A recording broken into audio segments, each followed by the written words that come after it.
जब तक आपको शांति नहीं मिल सकती। इसीलिए अगर आप अपने मन की शांति चाहते हो तो आप भगवान की कथाओं को गाओ, भगवान की कथाओं को लिखो। और आप जानते हो मैं कौन हूं? तब देवर्षि नारद ने आज अपने पूर्व जन्म की कथा को श्री व्यास जी महाराज से बताया है। कहते हैं भगवान मैं पूर्व जन्म में दासी पुत्र था। मेरा जन्म हुआ तो मेरे पिता का प्राणांत हो गया। मेरी माँ को डायन बोल करके घर वालों ने घर से बाहर भगा दिया। अरे डायन, तू तो मेरे पुत्र को खा गई। और उन्होंने वहां से घर से निकाल दिया। मेरा जन्म हुआ ही था, नन्हा बालक। मेरी माँ मुझको लेकर के किसी ऋषि आश्रम में चली गई। ऋषि आश्रम में माँ को सेवा मिली, भोजन सफाई की, बर्तन साफ करने की। उसी सेवा से माँ ने मेरा लालन पालन किया, मुझको बड़ा किया। मैं 4-5 वर्ष का हुआ तो मैं महात्माओं की धीरे धीरे सेवा करने लग गया। जो महात्माओं का भोजन होता, उन भोजन में से जो कुछ बच जाता, मिल जाता, उनकी झूठन को खा करके मेरा मन शुद्ध हो गया, मेरी आत्मा तृप्त हो गई। जब मेरी आत्मा को तृप्ति मिली तो मेरा मन भगवान के भजन में लग गया। चतुर्मास का महीना आया, कुछ संत और हमारे आश्रम में आए, चतुर्महीने तक रहे।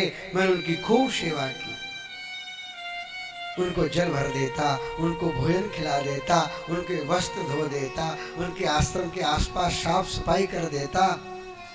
संतों ने मुझको एक मंत्र दिया, मैंने उस मंत्र का जाप किया। मेरा मन इतना विरक्त हो गया, उन 4 महीने में इतना मन मेरा परिवर्तन हो गया कि मैंने छोटी सी अवस्था में ही अपने माता को छोड़ने का वचन ले लिया। और मैं जाने लगे 4 महीने बाद तो मैं उनके हाथ पकड़ के उनके साथ चलने को तैयार हो।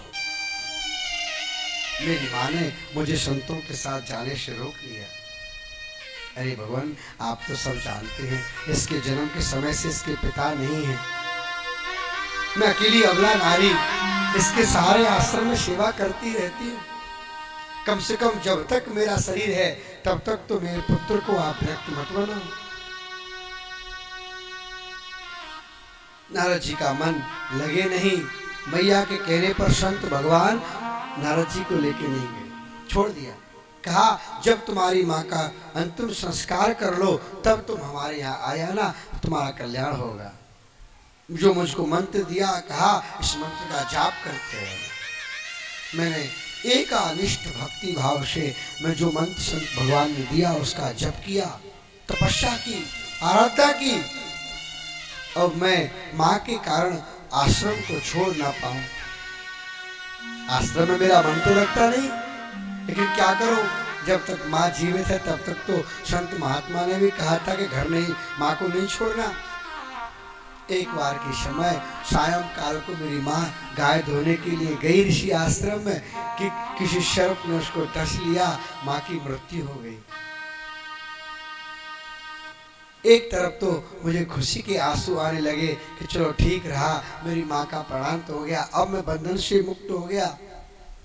लेकिन संसारी लोग क्या कहेंगे, क्या सोचेंगे, इसीलिए उनको दिखाने के लिए थोड़ा सा मैं रोया, मैंने ढोंग किया।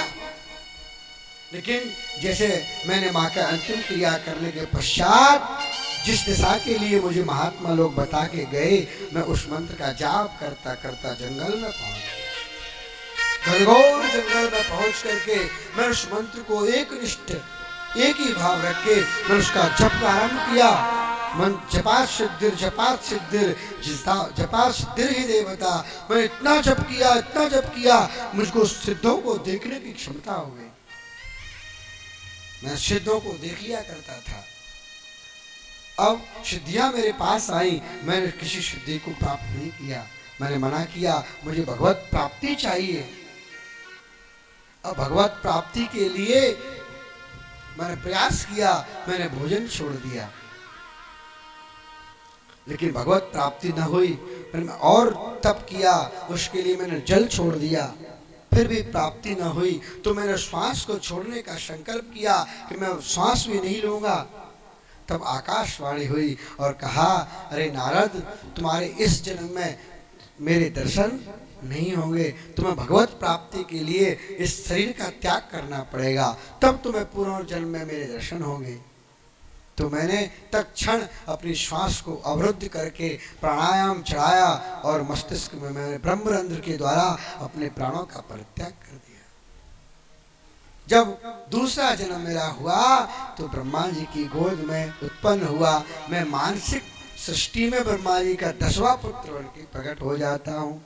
और वही देवर्षि नारद आज संसार में माँ सरस्वती ने मुझे वीणा प्रदान की और भगवान संत ने, ब्रह्मा जी ने मुझे आशीर्वाद दिया कि तुम जाओ तीनों लोकों में, 14 भुवनों में तुम कहीं भी मन की गति से जा आ सकते हो, यह मेरा आशीर्वाद है।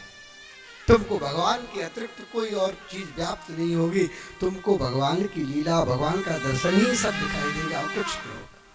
तो भगवान देखो, मेरी थोड़ी सी तपस्या क्या की मैंने, भगवान का नाम जप क्या किया मैंने, तो मेरे जीवन को इतना परिवर्तन कर दिया कि कहा मैं दासी पुत्र और ब्रह्मा का मानसिक पुत्र बना करके देवर्षि नारद के रूप में मेरा जन्म हो गया।